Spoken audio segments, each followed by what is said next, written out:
Headlines brought to you by Chitale बंधू।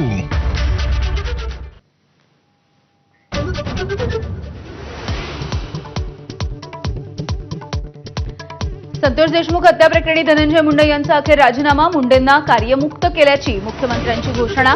रात्रीच राजीनाम्याचा निर्णय झाल्याच्या एबीपी माझाच्या बातमीवरती शिक्कामोर्तब।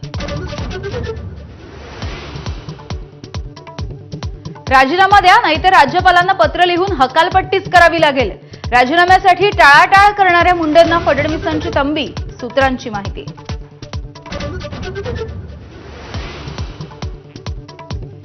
मुंडेंचा राजीनामा नैतिकतेच्या मुद्द्यावरून राष्ट्रवादी काँग्रेसची माहिती, तर वैद्यकीय कारणावरून राजीनामा। स्वतः धनंजय मुंडेंचा ट्विट करून दावा, नैतिकतेवरून विरोधकांचा हल्लाबोल।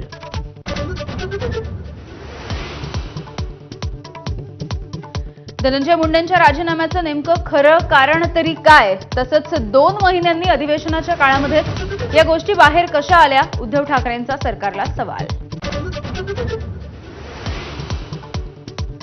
धनंजय मुंडेंच्या मंत्रिपदाची शपथच व्हायला नको होती, राजीनाम्यावरती पंकजा मुंडेंची प्रतिक्रिया। राजीनामा आधीच झाला असता तर पुढच्या गोष्टी टळल्या असत्या, पंकजा मुंडे यांचं मत।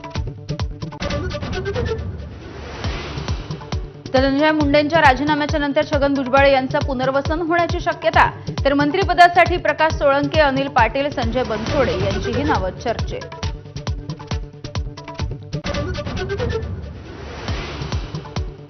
संतोष देशमुख हत्या प्रकरणामध्ये धनंजय मुंडेंना सह आरोपी करा, आदित्य ठाकरे, रोहित पवार यांची मागणी।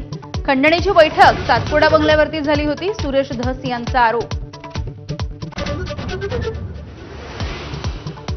धनंजय मुंडे यांना देशमुख हत्येच्या प्रकरणी सह आरोपी करणार नाही, खात्रीलायक सूत्रांची एबीपी माझाला माहिती। चार्जशीटमध्ये सुद्धा धनंजय मुंडेंच्या विरोधात थेट पुरावा नसल्याचा दावा।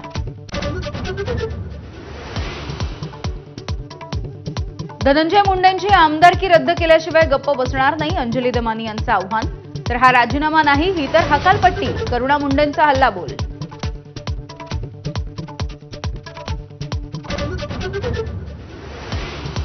संतोष देशमुख यांच्या हत्येचे फोटो व्हायरल झाल्याच्या नंतर बीड आणि केजमध्ये बंद, देशमुखांच्या खुन्यांना फाशीची शिक्षा देण्याची मागणी।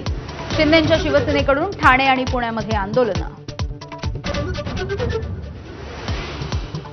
विधानसभेच्या विरोधी पक्ष नेतेपदासाठी भास्कर जाधव यांच्या नावाचं पत्र ठाकरेंकडून विधानसभा अध्यक्ष राहुल नार्वेकर यांच्याकडे सुपूर्द। 2.5 वर्षांसाठी विरोधी पक्ष नेतेपद मिळावं, शरद पवार यांच्या राष्ट्रवादीची मागणी।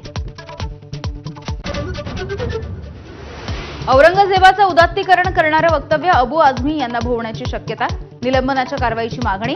वादंगाच्या नंतर अबू आझमींकडून वक्तव्य मागे घेत असल्याची घोषणा।